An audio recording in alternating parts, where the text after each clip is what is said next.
and welcome to the TableTalk podcast, where we bring people together who wouldn't normally meet under normal circumstances to join the conversation on current topics around Emory University's campus and the country.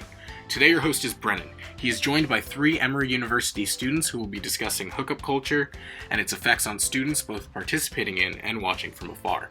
Together they will discuss the concept, portrayals, and reactions to hookup culture and how it speaks to human interaction as a whole. Enjoy. Hey everybody, welcome to the TableTalk podcast. I'm today's host, Brennan, and today our topic is hookup culture. So I'm just going to go around and have everybody introduce themselves first. My name is Ben. I'm a junior at Emory University studying economics, and I am currently single. I'm Victoria. I'm undecided and I'm a first year and I'm in a long distance relationship. Hi, I'm Jenna. I'm a human health major and a freshman, and I'm currently single. Very cool. So I just have some questions for you guys here today about this. Yeah, good. First one I wanted to ask was, how do you think that the genders hook up differently or go about hooking up differently?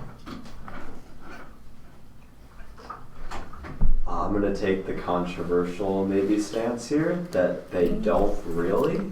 I think that our culture perpetrates an idea that men are like the aggressor and men are the initiator and women are like the generally submissive, which maybe is true, but I think that hookup culture consists of both men and women who are looking to hook up with each other, ideally, and, consent. And that I think that just as much, I think we often think about a male-dominated hookup culture, but I think I've seen a lot of my, female friends just as much participate in hookup culture and in, all the things that surround it, like encouraging your friends to hook up with someone or, hyping up a friend when they do hook up with someone. I think to pretend that women don't do that is kind of naive. Yeah, it's very valid.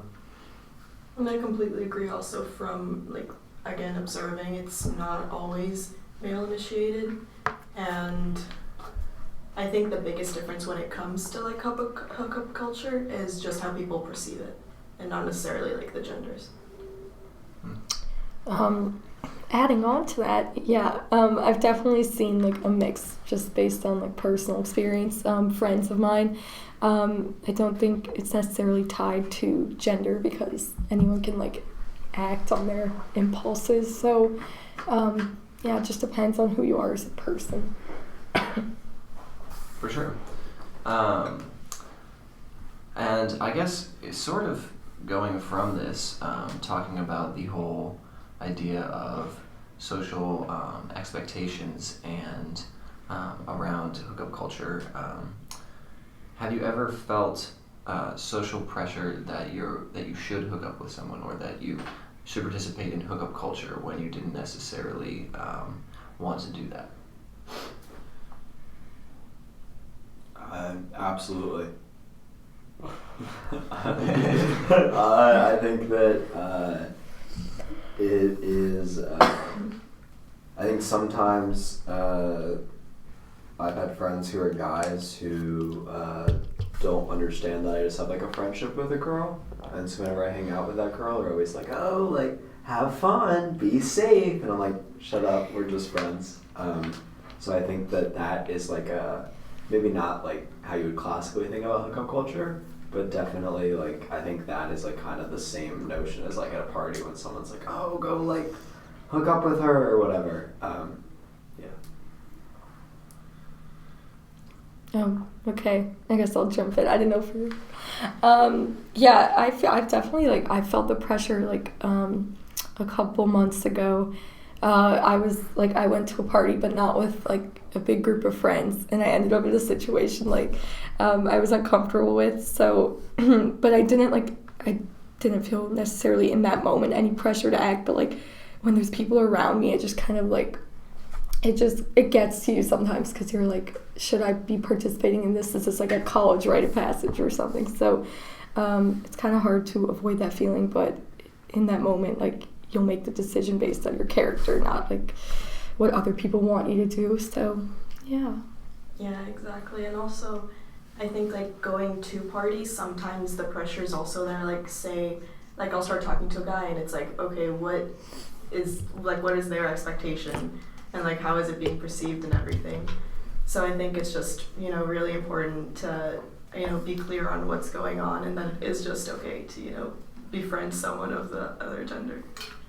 I think it is interesting how like being in a party setting, especially in college, like changes expectations so much. Like you wouldn't, like if you think about like quote unquote like the real world, or you think about sort of like just everyday activities, you wouldn't really like walk up to someone on the street and expect to be making out with them like 20 minutes later. All of a sudden, like you put it in like a party setting, and it's like that's almost like the expectation people have is like if you're talking to someone for like 20 minutes straight at a party, like there's at least feelings on like one side of that, or like some type of like probably there's some type of like vibe on one side of that equation at least. And I think it's pretty wild that it's like, parties are just not, I think we're lying to ourselves if we say that a party is a place to just like meet someone and like just hang out with them. Like it's not, like you're not sitting down, generally at a party you're not like sitting down and discussing like, politics and physics or so, you're like, I think it's just a little bit weird when you think about it that way, that like you turn the lights off and all of a sudden everything changes. Yeah, It's true. It's an interesting observation. We talked about kind of the college aspect and experience to do with parties, and so pivoting off that, what have you guys observed from Emory and hookup culture? You can perhaps compare that to your home as a reference, if that makes sense, or just your observations that you've had about Emory in general. Well, I've only been here a couple months, but I don't have like a ton of like previous experience to base it off of. But a couple weeks ago, I went to visit my sister at Northeastern, and she took me to a party there. And when we got to the door, they started talking about something like the ratio. That's what they were referring to it as. And I was like, what is this? Like, what foreign concept are they talking about? But they meant obviously like the ratio of girls to guys. So that's something I didn't notice at Emory. No one talked about that. But that's maybe just based on like they don't have like a strict like, row of frats kind of like we do. So it's like the guys aren't necessarily throwing the parties. Like it's just whoever comes. But that was interesting for me. But once you get into the party, it's honestly the same demographic. You have people who are just there to have fun, and then people who are there to like take someone home. So, yeah. That is interesting you say specifically about Emory, because I haven't noticed, like, particularly there's I mean, I guess a lot of colleges now, but particularly at Emory, it's like quite just like literally dominated numbers-wise by women. There's just a lot more women here than men. So it is interesting, like. That's it. I remember going to like Georgia Tech, for example, and it was essentially like, like I remember going to Georgia Tech as a freshman, and it's like 80% men. Yeah, it's like 80% men. Like so like the idea that you would get into a party without a woman was just like impossible, which is a really just strange foreign concept, especially as a freshman, to just like pull up to this other school and have them be like, "Where are all your girls, man?" It's also weird that like frats are like just that. Like at Georgia Tech, it's like. They use freshmen who are friends with freshman girls to bring those freshman girls to parties for like brothers to presumably try to hook up. Like that model is just predatory and weird. For sure. But I think on like the original question, the only thing I would add to that is like I think I've also feel like as a junior starting to feel like social life at Emory can be sort of like segmented. Like you kind of have like maybe a circle of like up to like 400 maximum, like people who go out to the same venues that you go out to. Like there's different groups or whatever. So I think that you can really feel like I think Greek life is a good example of like that there's kind of this bubble of Greek life that kind of all goes out to the same places, goes to the same parties, it's all the same people. And so like with hookup culture, it's like you sort of get to a point where you're like, oh, like it's hard to not know someone who either like one of your friends is hooked up with or like you've hooked up with, or like, and I think that just adds like not like I don't know if that's different at Emory, but I think it just adds sort of like a twist or maybe like a weirder element to it at Emory where, you know, there's a lot of like someone's ex-girlfriend is now hooking up with like one of their good friends, and I don't think it's anything malicious. It's just like the social scene isn't that big, Right. but it's a bit of a weird vibe sometimes.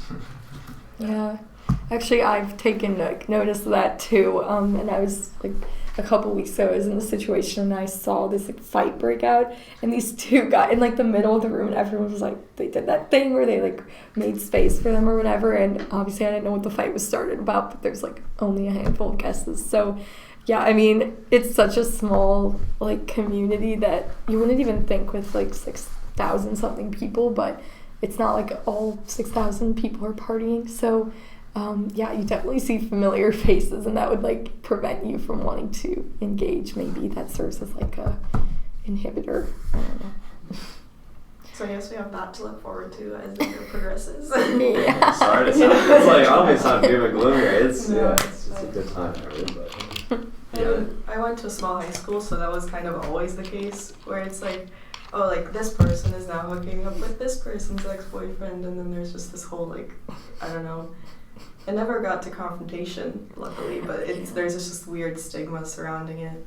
I don't ever think I've seen like a physical fight break out. That was But, like so I think what jumps out to me is like I knew guys who were roommates, and one guy was like not dating a girl but basically hooking up with her for a very long time, and then he stopped, and then like she started hooking up with his other roommate, and started dating that roommate, and those two guys like they were living off campus, but they like stopped talking, like had to move out, like basically like functionally it broke up their house. And it's like I don't know that. Yeah, I think it reflects probably on the character of, you know, the second or both of the guys and the girl. Like it doesn't. I'm not trying to like put this all on culture, but I think that part of it was probably hookup culture and like just yeah. Yeah, I don't like the leftovers. Like, I'll Whatever take your that- yeah. leftovers. It's weird. It's just weird. And I remember at the beginning you said you were the person in a long distance relationship. So I wanted to ask, like, how have you viewed a long distance relationship from like how have people, you know, treated you when they hear that? How is that like taken? And then obviously because this question specifically relates more to you than others, like have you guys ever been in a long distance relationship, or have you ever considered it or anything like that? So to be honest, when I first like came into college, I was expecting it to be received way worse than it was. I think the people here at Emory are very, you know, respectful and nice, and like whenever I bring it up, they're just like, oh, like how is it going? And like, yeah. And I've met like a surprising amount of people who are also in long distance relationships, which is really nice. But yeah, I expected it to be more like less well received, because there's a whole stigma that's like, oh, it's not gonna work, and you know, but people here are very nice, and they're also respectful. And you know, when I do bring it up, like say I'm at a party and I'm like talking to someone who's like, oh yeah, I do have a boyfriend, and like he's not here, but like that doesn't mean that anything, you know, I'm still not gonna do anything. So that was a nice surprise. Oh, okay, jumping in. Well, I've actually seen that play out too, where I'm just like the witness or whatever. But I knew a girl who I was with who was in a long distance relationship, like a serious one, and then some guy was like trying to make moves on her at this party, and I was like, being drunk or like inebriated, whatever, doesn't give you an excuse to make moves on someone. Like, he definitely knew she was in a relationship, and I didn't like that, watching that happen, so I was kind of trying to intervene, because I was like, he's gonna try to take advantage of her or something, the situation. So yeah, I feel like it adds like an element of caution, like you have to be careful, because it's not like you're branded with like in a relationship or something, so no one knows, and they just see like a pretty girl at a party, they're like, ooh, and they move in. So I don't know, I definitely, that would be a little harder, I feel like, at a party, maybe to like manage that, but But hopefully you've never been in a long oh relationship? no, yeah. I don't know what that's like, but lots of friends, so I'm drawn from that. Sure. Yeah. And like another thing is, when do you bring it up? Like at what point Right, is right, like the exactly. expectation set? Then it's like, okay, wait, no, that's not where this is going. Yeah. So you kind of always just have to like bring it up in a way that's not super standoffish if you still want to, have like a friendly conversation with someone, but you also do have to, set boundaries, and it's all about just letting them know, like, hey, You don't want to just Don't. whip it out in the first Exactly. sentence. Right. just be like, oh, Hi, hey, that I'm in a person. relationship. Yeah. But You don't want to do that, but you do want to, yeah. You've never been in. I've never been in a long distance. I've been done distance over the summer. Right, I've never right. been in a distance relationship at college. But I would say from friends who have, I think that it is pretty well respected. I think that, we probably could do more. But once again, like I don't know how much of that to ascribe to individuals who are like disrespectful or ascribe that to a broader culture. I want to say that I think the culture at Emory is broadly respectful. I will say that I think that, like maybe this is just anecdotally, but like I've seen a lot more girls talk really poorly about like a guy in a long distance relationship, like be like, oh, he should break up with her, like he should be in this, whatever, than I've seen guys talk poorly about a girl in a long distance relationship. But I think like my friends who are girls can be a bit more vicious about like long distance relationships and kind of having negative views on them than my guy friends are. So maybe that's just an anecdote or like my experience, but it's just interesting. I think you would tend to think of it as flipped. Right. Yeah, it's interesting. I also wanted to ask, I guess also on this relationship kick, how long in, like I guess if you're in a relationship, how long did you know them before you got into a relationship? If you're not currently in one, how long in the past have you known someone before you moved into a relationship? Basically trying to get at like this kind of middle area of like, between when you meet someone and when you move to a relationship. I think that's a really interesting kind of area that maybe previous generations didn't have as much, or at least is talked about a lot more these days. So I'm kind of curious about that. This is like the like we're talking phase or the like we're hooking up phase. You're right. Yeah. So I guess this answer's a little complicated, but my relationship, we probably knew each other for about this started at Emory my freshman year. We probably were like in the like talking phase or whatever for maybe like a week and a half or 2 weeks before like we made it official. I think you could definitely, like college definitely speeds things up. But also it gives people a lot of, like sometimes people are afraid of titles. I've also been there.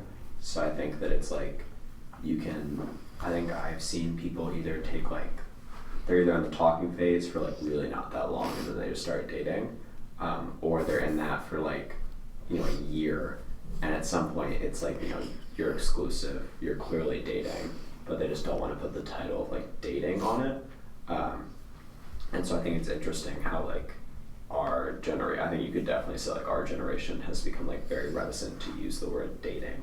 And I think it's interesting how that word has taken on like so much weight, even though it's like, oh, you spend all your time together and go out to dinners and are exclusively like hooking up with each other. Like anyone looking at that would be like, oh, you're dating. But like the people in it can be very against saying dating, which is interesting to me. I mean, I was like in the, I guess, talking phase for like less than 2 weeks before me and my boyfriend made it official. But it was also like I was going to Austria for a month, like right as we started talking, so I feel like that might have sped things up a little bit, just so we were on the same page about how everything was. And just from like observing here, I think it's like funny that you mentioned that like you like in your freshman experience it went pretty fast, because I feel like the majority of relationships that I've witnessed, they are very hesitant to make it official, and they're just doing all these things that would classify them like to be dating, but for the people themselves they don't want to take that step yet, I guess. Which if that makes them more comfortable, then go them. But then also it brings up the question of like what is it about the title, I guess, that makes them so hesitant. Like obviously it has something to do with how people perceive it and the culture that we're in, especially as freshmen. But yeah.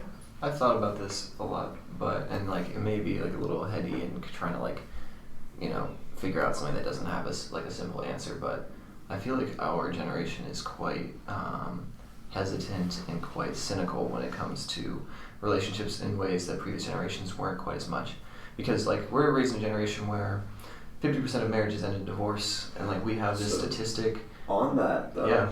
if I can I think I agree with you, and I think what's so interesting about that is this is not 50% anymore. I just found this out the other day. Really? That our parents' generation is the one of 50%, and I think so many of us come from either like.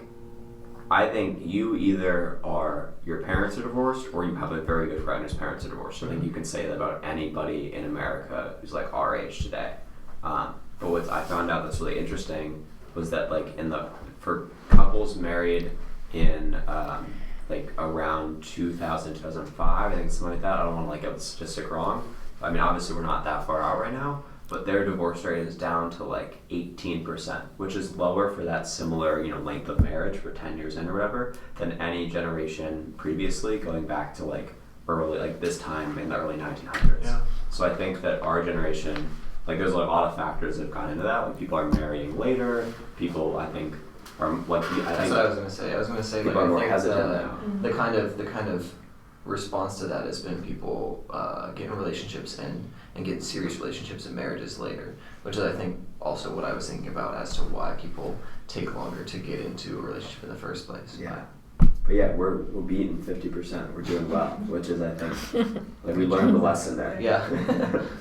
So I will say, I think just before we get off this, like I'm curious, like I think the title like we're exclusive is so interesting. It is. What you guys think? Yeah, I've heard people talk about being, the opposite of being in like open relationships, and that just doesn't make a lot of sense to me. But I also feel like maybe I've always associated that with like a mature decision that you make when you're much older. You've been in like a series of relationships, but then people are like, yeah, we're in college now, we're converting to an open relationship. And I was like, how do you just like up and make that decision? I couldn't like wrap my head around it. So yeah, being exclusive, I don't know, like when couples just like sit down and have a discussion where they're like, I won't express any interest in anyone else, like just you. I just always assumed when you started dating that was implied, but then again, the labels. So I don't know. And one, like you brought up like open relationships, I think it can be like a very touchy subject, especially in college, just because I think the problem in open relationships arises just when it's one person kind of pushing it and then the other person's like, sure, yeah, why not? And then that could be kind of fostered even more in college, since there is such a heavier emphasis on hooking up with other people, and there's this whole idea of like, oh, like am I missing out on anything? Or yeah.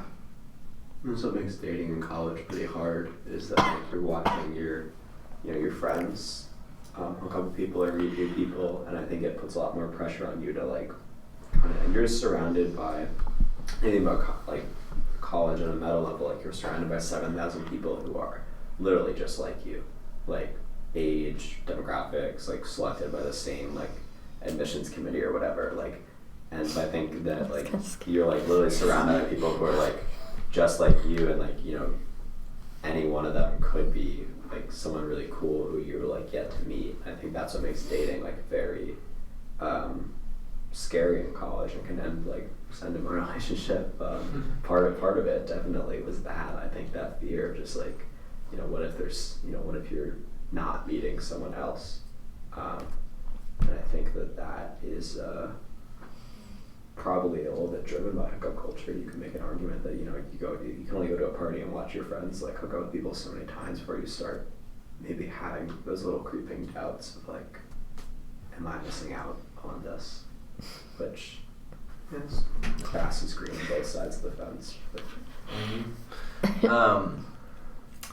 I also wanted to ask about Tinder because This was part of the original discussion about like hookup culture, and I think it's obviously very relevant because it's kind of potentially shifted the way that we have hookup culture in a modern era. So I wanted to ask, what's your opinions on Tinder? Have you ever used it, or if not, what do your friends think about it? Yeah. I have so many opinions about Tinder.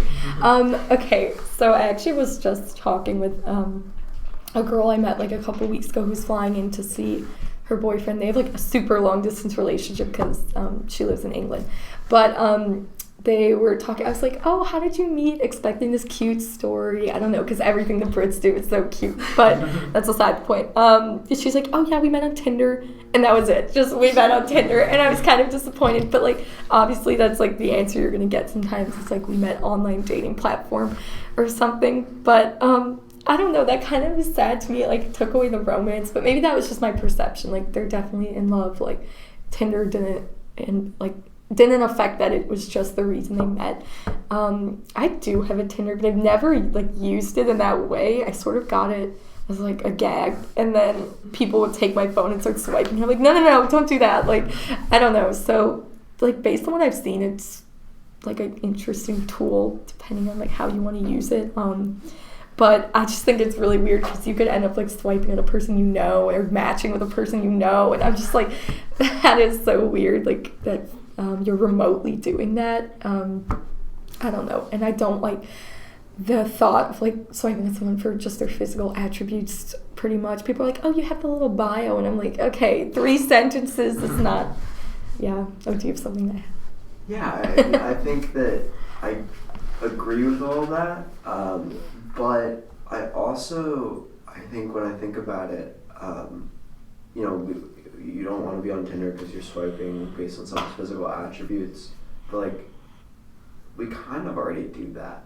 There's like a YouTube series where they do like Tinder in real life, and like I was about to bring that up. Like it's like more awkward and whatever. But like what a lot of them have said in the video is like, if you think about what you do at a party, like you walk in, you look at people, like you judge people, like and like we all like have like since like kindergarten we're all taught like don't judge people, and it's like that's like a natural like biological human thing to do. Is like we're literally geared to like assess people like on a super biological level. If you want to like really get into it, it's like we're assessing people as like threats or like mates basically, which is horrible. But like, and I think that we like have advanced a lot past that. Like I'm not trying to say that that's the mentality you should have. I'm just saying like I think that writing off Tinder because you're only looking at someone's physical attributes is like, yes, like we can all agree that's shallow, we can all agree that's less than ideal, but like we do it in real life, and I think pretending we don't is like a little bit like, I'm not trying to like come at your comment, I'm just saying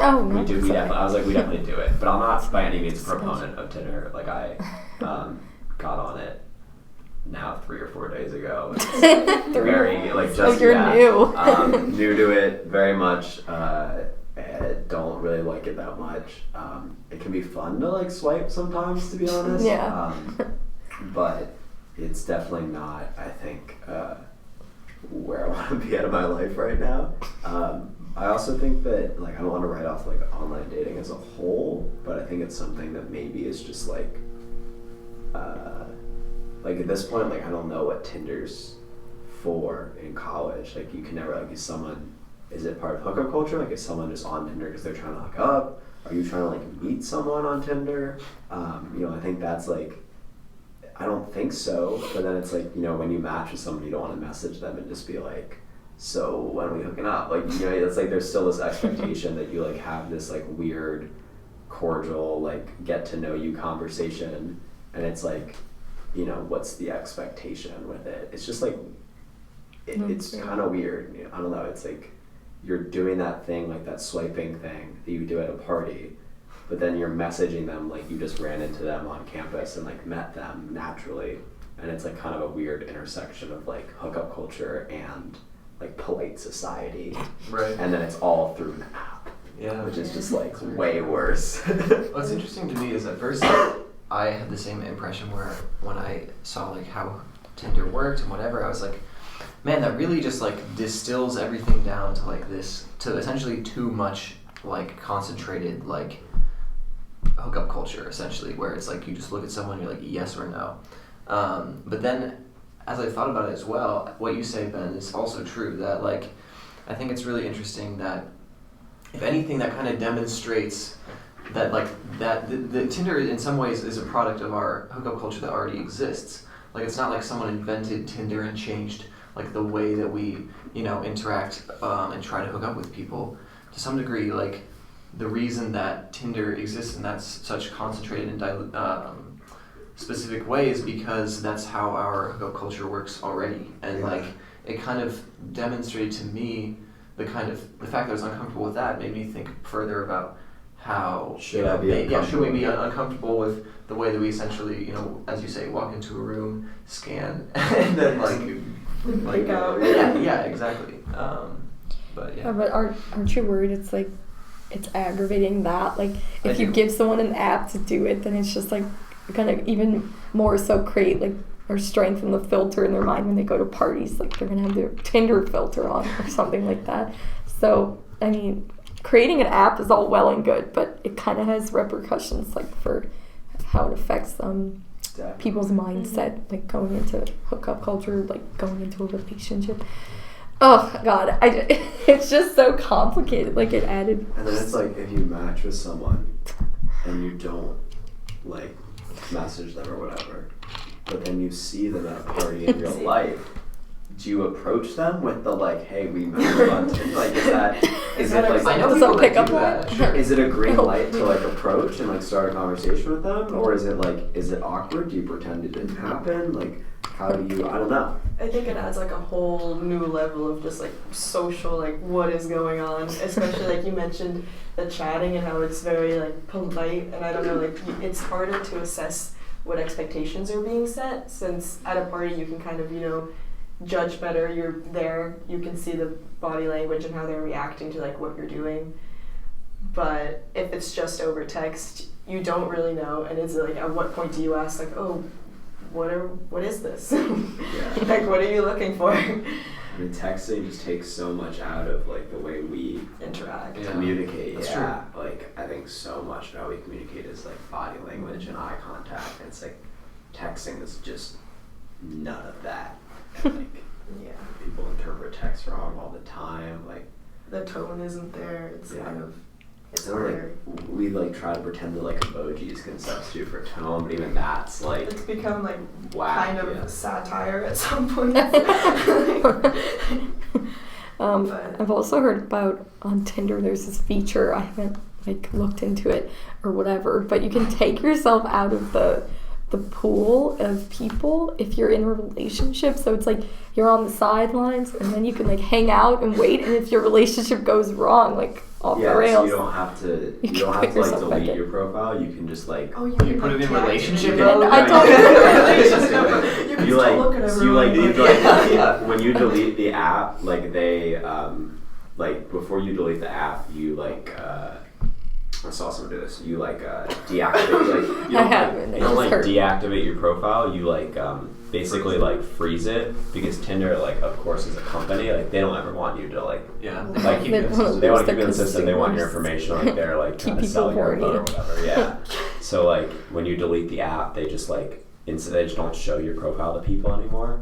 But like if you re-download the app, like even a year later, like and you go to sign in with your phone number, it's like, here's your profile. They, like, Welcome back. like, We yeah, missed they're, you. like, classic like Oh, tech company. Like they're not deleting anything. They're not like, but like I don't know. I guess that's a little bit. That's like a whole new like okay, like where do you draw the line? And it's If like that's- how quickly do you like this is always just like when you get out of a relationship, how quickly people jump back into hookup culture. Like you could definitely make an argument that like Tinder lets you do it. Like you can break up, be sad in bed, download same Tinder, night. and Rebound. the same night be like rebound. And it's like I guess you could do that if you went to a party or whatever. But like I think it's just Tinder adds takes some of the humanity out of it. It really dilutes it to like okay, I'm here for this. Yeah. Promoting bad habits. For sure. Well, that is all my questions for today. I think that was a really good conversation. I'd agree. I don't always even jump in that much into it, but there were just like points where I was like, I gotta say something. This is a great conversation. But thanks everybody for listening. This has been the Table Talk podcast, and we'll be back at it again with another one soon. Thanks for listening.